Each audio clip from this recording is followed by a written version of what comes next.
রায়গঞ্জ শহরবাসীর বহু প্রতীক্ষিত রায়গঞ্জে নতুন পৌর বাস স্ট্যান্ড নির্মাণের কাজ শুরু হয়ে গেল গতকাল থেকে। রায়গঞ্জে এসে যার শুভ সূচনা করেছিলেন উত্তরবঙ্গ উন্নয়ন দফতরের মন্ত্রী উদয়ন গুহ। গতকাল রায়গঞ্জের সুদর্শনপুরে চিহ্নিত জমিতেই প্রকল্পের শুভ সূচনা করা হয়। অনুষ্ঠানে উপস্থিত ছিলেন উত্তরবঙ্গ উন্নয়ন মন্ত্রী উদয়ন গুহ, বিধায়ক কৃষ্ণ কল্যাণী, জেলা শাসক সুরেন্দ্র কুমার মিনা, পুলিশ সুপার সানা আক্তার, পৌর প্রশাসক সন্দীপ বিশ্বাস, উপপৌর প্রশাসক অরিন্দম সরকার, প্রশাসক মন্ডলীর সদস্য সাধন বর্মন, প্রদীপ কল্যাণী, পূর্ণেন্দু দে সহ অনেকেই। এদিন সংবাদ মাধ্যমের মুখোমুখি হন উদয়ন গুহ। তিনি বলেন, রায়গঞ্জ শহরে যানজট মুক্ত করতে আমরা যথাসাধ্য চেষ্টা করছি। আমাদের দপ্তর থেকে অর্থ বরাদ্দ করা হয়েছে। এই বাস স্ট্যান্ড নির্মিত হলে শহরের যানজট অনেকটাই মুক্ত হবে। এই বাস স্ট্যান্ড ঘিরে যথেষ্ট আশা প্রকাশ করেছেন বিধায়ক কৃষ্ণ কল্যাণীও। তবে এত কিছুর পরও এই অনুষ্ঠান ঘিরে বিতর্ক পিছু ছাড়েনি। অনুষ্ঠানে আমন্ত্রণ কার্ড বিতর্কের কেন্দ্রে, কেননা সূত্রের খবর এই অনুষ্ঠানে রায়গঞ্জের পৌরসভার বহু কোঅর্ডিনেটর উপস্থিত ছিলেন না। যেটা জানা যাচ্ছে, আমন্ত্রণ করার ঘাস ঠিক মতো না হওয়ায় উপস্থিত হয়েছিলেন মুষ্টিমেয় কিছু কোঅর্ডিনেটর। এছাড়া উত্তরবঙ্গ উন্নয়ন দফতরের তরফে ছাপানো আমন্ত্রণ কার্ডে বিধায়ক কৃষ্ণ কল্যাণীর নামও অনেকেই পেছনে, যাকে ঘিরে বিতর্কও শুরু হয়েছে। আজকে রায়গঞ্জে এলে অনেক কিছু উন্নয়নমূলক প্রকল্পের কথা ঘোষণা করলেন, কিন্তু রায়গঞ্জের যানজট কি এতে করবে? তার জন্য রায়গঞ্জবাসীকেও নতুন করে ভাবতে হবে। আমরা আমাদের সাধ্যমতো করছি। আমাকে কৃষ্ণ কল্যাণী বারবার বলেছে যে এখানে একটা বাস স্ট্যান্ড তৈরি করলে পরে অনেকটা সমস্যার সমাধান হয়। আমরা আমাদের সাধ্যমতো অর্থ বরাদ্দ করেছি এবং আশা করি সেই টাকাতে আমাদের এই কাজটা হয়ে যাবে। এরপরে ও বলছিল ওর বক্তব্যে যে রেলের একটা গেট আছে, তার জন্য ওভারব্রিজ করা দরকার, না হলে ওখানে যানজট হয়। সেটা তো আমার এখতিয়ারের মধ্যে পড়ে না।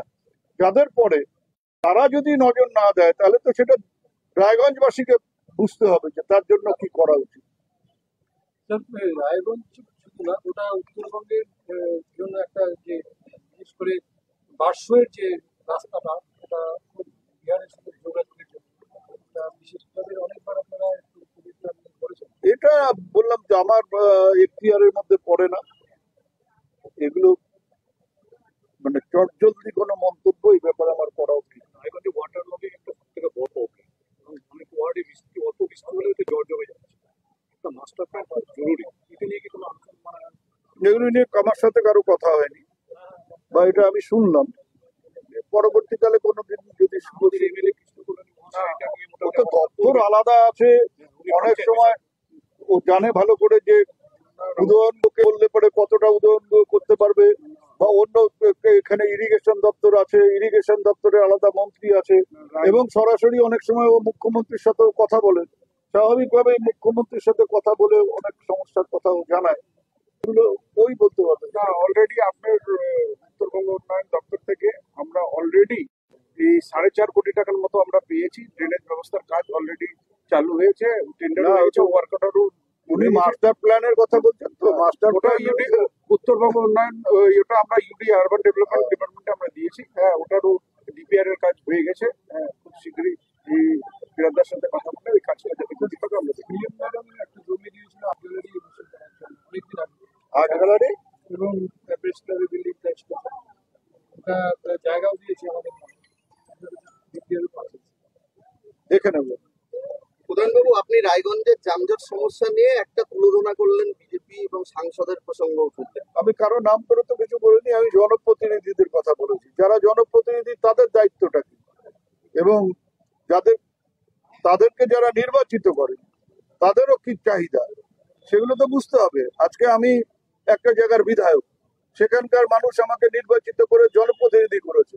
তা আমি যদি সেই এলাকার সমস্যার কথা না জানি, সেই এলাকার সমস্যার কথা না বলি, তাহলে আমি কিসের জনপ্রতিনিধি?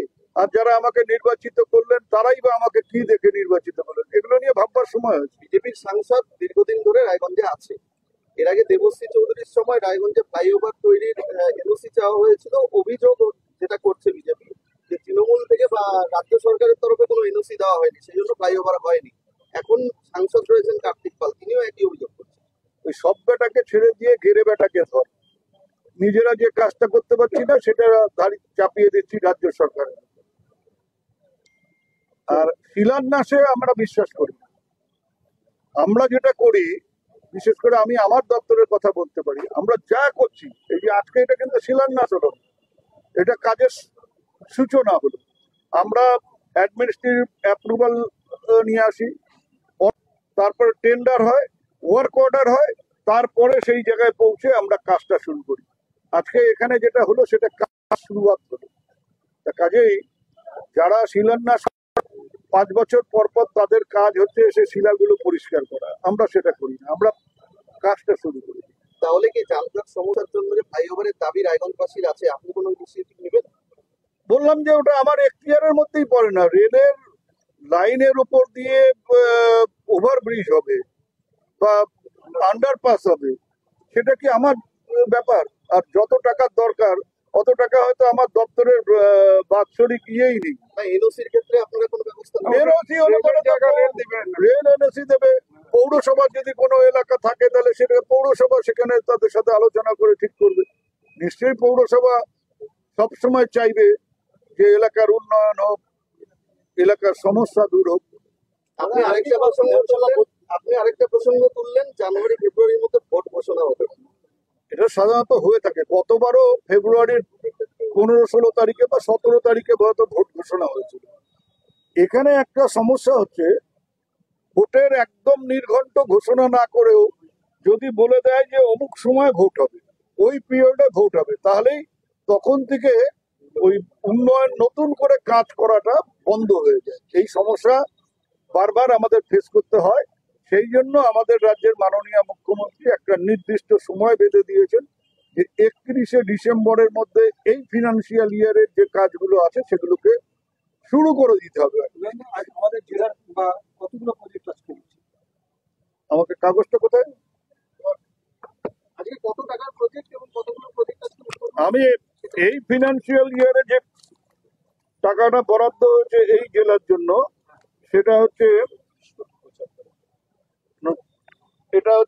এই জেলার কথা বলছি।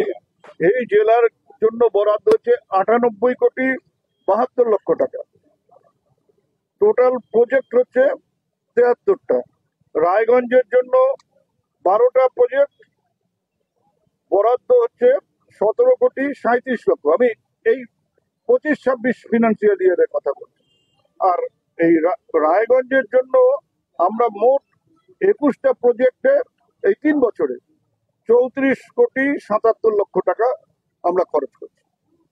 উত্তরবঙ্গে অনুপ্রবেশ একটা বড় সমস্যা, বারবার উত্তরবঙ্গ দিয়ে অনুপ্রবেশের অভিযোগ উঠছে। এবার ভোটের আগে নির্বাচন কমিশন এটা নতুন করে ভোটার তালিকা সংশোধনের একটা প্রক্রিয়া নিয়েছে, যেটা বিহারে নিয়েছে। তাতে তৃণমূল কংগ্রেস পশ্চিমবঙ্গে যথেষ্টই চিন্তিত বলে বিরোধীরা সুর তুলেছে। না, ভোটার লিস্ট সংশোধনের নাম করে যদি কেউ ভোটার লিস্টে জল ভরবার চেষ্টা করে তাহলে আমরা চিন্তিত। ভোটার লিস্ট যদি সুষ্ঠুভাবে হয়, ভোটার লিস্টে যদি দুধেরটা দুধই থাকে, তাতে যদি জল মেশানো না হয়, তাহলে তৃণমূল কংগ্রেস ওইটা নিয়ে কোন রকম চিন্তা ভাবনা করে না। আর আপনি যে অনুপ্রবেশের কথা বললেন, আমি আপনাকে বলছি যে আপনি এক কাজ করুন, আমার সাথে চলুন। আপনি একবার আমাকে দেখান তো যে আপনি অনুপ্রবেশ করে বা আপনি ওপারে গেলেন গিয়ে আবার এপারে এলেন। এটা যদি কোনো বর্ডারে আপনি করে আমাকে দেখাতে পারেন, তাহলে আপনি আমাকে যা বলবেন আমি সেটা মেনে নেব। কোট বলা হচ্ছে তৃণমূলের দুধের গাড়িরা সমস্যায় পড়বে। আমি কোনো গায়েরা সমস্যায় পড়বে না।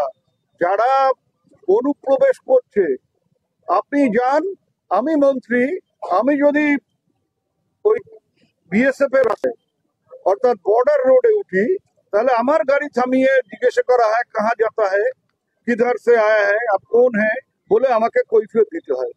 তাহলে আমি মন্ত্রী হওয়ার পরেও যখন আমাকে কৈফিয়ত দিতে হয়, তাহলে একটা সাধারণ মানুষের কতবার এই প্রশ্নের মুখোমুখি হতে হয় সেটা ভেবে দেখুন। আমি এটা 100 বার বলেছি, আজকেও বলছি। আপনারা এটা কোর্ট করতে পারেন, আপনারা এটা নিয়ে অনেক হইচই করতে পারেন। বিএসএফ এর মদত ছাড়া কোনো অবস্থাতেই অনুপ্রবেশ সম্ভব না। যেখানে অনুপ্রবেশ হচ্ছে বিএসএফ এর প্রত্যক্ষ বা পরোক্ষ মদতের ফলেই অনুপ্রবেশ হচ্ছে। তাহলে এই যে পুশব্যাক করা হচ্ছে বাঙালিদেরকে, সেখানে তো ওখানে তো রাজনীতি। বিশেষ করে বাঙালি মানে কি, বাঙালি কথাটাও আপনি সেইভাবে বলতে পারবেন না। বাংলায় কথা বলে মুসলিম নাম, এটা আপনি বললে পারি আপনি হয়ে যাবেন বাংলাদেশি। এই যে দিনহাটার 7 জনকে দিল্লিতে গ্রেপ্তার করে রাখা হয়েছিল। এরা কারা? ইটাহারেরও কয়েকজন। আমি দিনহাটারটা বলছি এই কারণে, তাহলে আপনার বুঝতে সুবিধা হবে। 2015 সালে দুটো রাষ্ট্রের মধ্যে চুক্তি হয়ে ছিটমহল বিনিময় হলো। ছিটমহলের ব্যাপারটা বোঝেন পুরো? এই ভারতের যেগুলো ছিটমহল সেগুলো ছিল বাংলাদেশের ভেতরে, আর বাংলাদেশের যত ছিটমহল সেগুলো কিন্তু ভারতের ভেতরে। তা এর যে বিনিময় হলো তার ফলে ভারতীয় ছিটমহল গুলো বাংলাদেশের হয়ে গেল, আর বাংলাদেশের ছিটমহল গুলো ভারতের হয়ে গেল। এবার ভারতের ছিটমহলে, সাবেক ছিটমহলে যারা জন্মগ্রহণ করেছে তারা কিন্তু সবাই ভারতীয়। তারা চুক্তির ফলে ওপার থেকে মেইনল্যান্ডে চলে এলো, তাদের জন্য সরকার বসবাসের জায়গা করে দিল। অর্থাৎ তারা জন্মগতভাবে ভারতীয়, এবং দুই রাষ্ট্রের চুক্তির ফলে তারা এপারে এসে তার সরকারি আবাসনে থেকে এবার আপনার যেমন রাইট আছে, আমার যেমন রাইট আছে ভারতবর্ষের যে কোনো জায়গায় যাওয়ার, জীবিকার খোঁজ করার, তারা দিল্লিতে গেছে। এবার যেহেতু বাংলায় কথা বলেছে এবং তার মুসলিম নাম, সে হয়ে গেল অনুপ্রবেশকারী। এটা যদি হয় তাহলে বুঝতে হবে যে এর চাইতে বড় দ্বিচারিতা আর কিছু নেই, কারণ ওরা জন্মগতভাবে ভারতীয়, ওরা ভারতীয় ছিটমহলে জন্মগ্রহণ করেছে। আরেকটা প্রশ্ন, কি বলবে? খুবই ভালো লাগছে, খুবই আমরা আনন্দিত। আজকে আমাদের সম্মানীয় মন্ত্রী উত্তরবঙ্গ উন্নয়ন দপ্তরের উদয়ন গুহ, আপনারা যেমন দেখলেন শিলান্যাস করে গেলেন। এখানে উত্তরবঙ্গ দপ্তর থেকে 2,98,00,000 টাকা বরাদ্দ করা হয়েছে। আমি আমার এমএলএ নেট ফান্ড থেকে 40 লক্ষ টাকা দিয়েছি, আর সুদার থেকে 35 লক্ষ টাকা বরাদ্দ করা হয়েছে। তো নিয়ার অ্যাবাউট 4 কোটি টাকার উপরে কাজ এখানে চালু হতে চলেছে। আজকে তারই শুভ উদ্বোধন হয়ে গেল, আর আমরা আশা করি যে এই বছরের শেষে, নতুন বছরে রায়গঞ্জবাসী নতুন বাস স্ট্যান্ড পাবে। ভোটের আগে তাহলে নতুন বাস স্ট্যান্ড পেতে চান? একদম, আমাদের এই বছরের শেষে কিংবা আপনার নতুন বছরের আগেই আমরা নতুন বাস স্ট্যান্ড। দাদা, এই যানজট মুক্ত করার জন্য এই বাস স্ট্যান্ড সরিয়ে আনার একটা প্রক্রিয়া শুরু হয়, সেটা আজকে শিলান্যাস হলো। কিন্তু টোটো নিয়ে যে বিভিন্ন সময় দেখি যানজট সৃষ্টি হচ্ছে শহরের মধ্যে, সেটা নিয়ে কি আপনারা কোনো পদক্ষেপ নেবেন?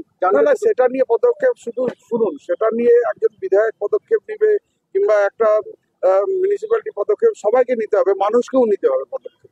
ঠিক আছে, আগে মানুষ তাই করুক। আগে যদি আমরা একটা সিস্টেম করি, আর এই সিস্টেমটাকে যদি সবাই যদি না মানে, তাহলে কি করে সিস্টেমটা ইমপ্লিমেন্ট হবে? আমরা তো করেছিলাম যে একদিন সবুজ টোটো চলবে, একদিন নীল টোটো চলবে। তো এটাকে তো আমাদের নিজেদেরকে সচেতন হতে হবে। সেই জায়গায় যদি আমরাই নিজেরা যদি সচেতন না হই, অন্য কাউকে দোষ দিয়ে তো লাভ নেই। প্রশাসন কি দেখবে? না, প্রশাসনের মধ্যে দেখবে আগে সাধারণ মানুষকে, নিজেদেরকে সচেতন হতে হবে। তার মানে বাস স্ট্যান্ড কি সামনের ভোটকে পাখির চোখ করে? না, সামনের ভোটকে পাকে, আজকে যদি উন্নয়ন করে যদি কোনো ভোটকে পাখির চোখ করা যায়, তাহলে আমি বলবো এই ধরনের উন্নয়ন করে পাখির চোখই করা উচিত। টোটো নিয়ে আগামী দিনে কোনো পরিকল্পনা রয়েছে? না, আগামী দিনে রায়গঞ্জবাসী তৈরি করবে। রায়গঞ্জবাসী যতদিন সচেতন হবেন না, ততদিন এইসব সিস্টেমকে ইমপ্লিমেন্ট করা যাবে। ফ্লাইওভার আন্ডারপাসের দাবি আপনিও করলেন। কেননা ফ্লাইওভার আন্ডারপাসে এই জন্য দাবি করলাম, তারা এর আগেরও সাংসদ বলে আসছিলেন ফ্লাইওভার আন্ডারপাস করবে, এখনকার সাংসদও বলে আসছেন ফ্লাইওভার আন্ডারপাস। কিন্তু আজকে আমরা যেটা প্রতিশ্রুতি দিই, যারা আমরা মামাটি মানুষের সরকারে আছি, আমরা আমাদের প্রতিশ্রুতি অক্ষুণ্ণ রাখি। আপনারা বিভিন্ন রাস্তাঘাটের প্রতিশ্রুতি দিয়েছিলাম। আমি আমার বিধানসভায়, যেমন আপনারা জানেন, সুভাষগঞ্জের ঘোষপাড়ার রাস্তার কথা বলেছিলাম, ওখানে নো রোড নো ভোট লেখা ছিল, ওটাও করেছি। উদয়পুরে যে রাস্তা নিয়ে আন্দোলন হয়েছিল, পথ অবরোধ হয়েছিল, ওইসব রাস্তা আমরা করেছি। আজকে দীর্ঘদিনের বাস স্ট্যান্ডের দাবি ছিল, সেটাও আপনারা দেখলেন।